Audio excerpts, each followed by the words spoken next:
Hello students, welcome to Tech Manage Kolkata YouTube channel. আমি Rajesh Haldar class 12-এর computer science এবং modern computer application সাবজেক্টের networking চ্যাপ্টারের ল্যান নিয়ে গত ক্লাসে আলোচনা করেছিলাম। আজ মেট্রোপলিটন এরিয়া নেটওয়ার্ক বা ম্যান নিয়ে আলোচনা করব। সবার প্রথমে আপডেট পেতে গেলে চ্যানেলটিকে সাবস্ক্রাইব করো এবং পাশে থাকা বেল আইকনটি প্রেস করো। ভিডিওটি ভালো লাগলে লাইক করবে এবং বন্ধুদের সাথে শেয়ার করবে, কারণ শেয়ারিং ইজ কেয়ারিং।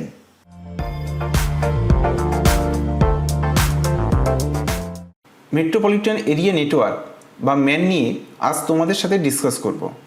মেট্রোপলিটন নামটা থেকেই তোমরা বুঝতে পারছো, কারণ মেট্রোপলিটন সিটি আমরা বলে থাকি। সুতরাং এই নেটওয়ার্কটি শহরের সাথে রিলেটেড। কোনো শহর বা শহরতলির বিভিন্ন অঞ্চলগুলির মধ্যে বিস্তৃত কম্পিউটারগুলির মধ্যে গড়ে ওঠা নেটওয়ার্ক ব্যবস্থাকে মেট্রোপলিটন এরিয়া নেটওয়ার্ক বা ম্যান বলে। আমরা ল্যান নেটওয়ার্কের ক্ষেত্রে দেখেছিলাম একটি ঘর বা একটি বিল্ডিং বা একটি নির্দিষ্ট অঞ্চলের মধ্যে ল্যান নেটওয়ার্ক গড়ে ওঠে। আর ম্যান নেটওয়ার্ক এটি একটি শহর বা শহরতলির বিভিন্ন স্থানের কম্পিউটারগুলির মধ্যে গড়ে ওঠে।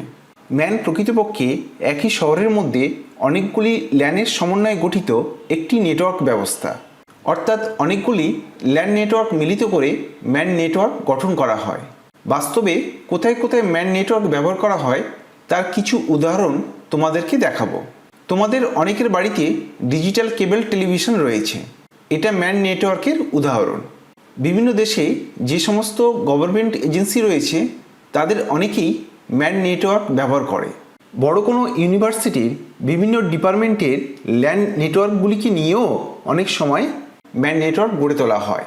তোমরা দেখবে তোমাদের কেবল অপারেটররা অনেক সময় ব্রডব্যান্ড কানেকশনের অফার করে, এটিও ম্যান নেটওয়ার্কের উদাহরণ।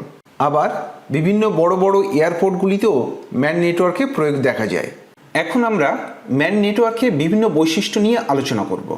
ম্যান নেটওয়ার্ক বিভিন্ন প্রান্তের ল্যান নেটওয়ার্ককে একসাথে যুক্ত করে একটি বৃহৎ নেটওয়ার্ক গঠন করে, অর্থাৎ অনেকগুলি ল্যান নেটওয়ার্কের সমন্বয়ে ল্যানের থেকে অনেক বড় এই নেটওয়ার্ক গঠিত হয়। এই নেটওয়ার্ক একটি শহর বা শহরতলির মধ্যে সীমাবদ্ধ থাকে, অর্থাৎ একটি বিল্ডিং বা দুটি বিল্ডিংয়ের মধ্যে নয়, শহর বা শহরতলির বিভিন্ন স্থানের কম্পিউটারগুলির মধ্যে এই নেটওয়ার্ক গড়ে ওঠে।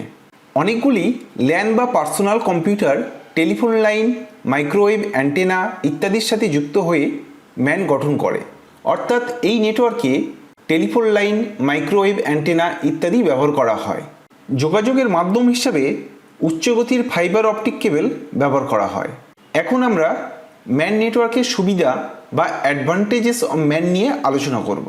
যেহেতু ল্যান একটি বা দুটি বিল্ডিং বা একটি নির্দিষ্ট অঞ্চলের মধ্যে সীমাবদ্ধ, তাই সেক্ষেত্রে ম্যানের সাহায্যে আমরা শহর বা শহরতলির বিভিন্ন কম্পিউটারের মধ্যে তথ্য বিনিময় করতে পারি। সুতরাং আমরা বলতে পারি ল্যান অপেক্ষা ম্যান নেটওয়ার্ক অনেক দূরবর্তী স্থানে তথ্য আদান প্রদানে সক্ষম। এখানে সমস্ত তথ্য কেন্দ্রীয়ভাবে নিয়ন্ত্রণ করা সম্ভব, অর্থাৎ ল্যানের মতো এখানেও আমরা সমস্ত তথ্য কেন্দ্রীয়ভাবে নিয়ন্ত্রণ করতে পারি। আমরা লোকাল ইমেলগুলি দ্রুত এবং বিনামূল্যে ম্যান নেটওয়ার্কের মধ্যে পাঠাতে পারি। ম্যান নেটওয়ার্কের তথ্য পরিবহনের স্পিড ল্যানের থেকে কম হলেও ওয়ান নেটওয়ার্কের তুলনায় অনেক বেশি। এখানে দ্রুত তথ্য পরিবহনের জন্য high speed fiber optic cable ব্যবহার করা হয়। এই নেটওয়ার্কে তথ্য প্রেরণ ও গ্রহণের ক্ষেত্রে তথ্যের নিরাপত্তা ওয়ান নেটওয়ার্কের তুলনায় অনেক বেশি। ম্যান নেটওয়ার্কের এত সুবিধা থাকা সত্ত্বেও বেশ কিছু অসুবিধা রয়েছে, আমরা এখন সেগুলি নিয়ে আলোচনা করব। ম্যান নেটওয়ার্ক গঠন এবং তথ্য পরিবহনের খরচ ল্যান অপেক্ষা অনেক বেশি। স্বাভাবিকভাবেই যেহেতু অনেকগুলি ল্যান নেটওয়ার্ক নিয়ে ম্যান নেটওয়ার্ক গঠিত, তাই এই নেটওয়ার্ক ইনস্টলেশন এবং ডেটা ট্রান্সফারের খরচ অনেক বেশি হবে। আর এই জন্যই ম্যান নেটওয়ার্কের গঠন ল্যান অপেক্ষা অনেক বেশি জটিল হয়।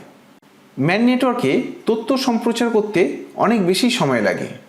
যেহেতু এই নেটওয়ার্কে অনেক আননোন পার্সন প্রবেশ করতে পারে, তাই ল্যানের তুলনায় ম্যান নেটওয়ার্কে হ্যাকারদের আক্রমণ করার হাই রিস্ক রয়েছে, সুতরাং তথ্য লিক হতে পারে।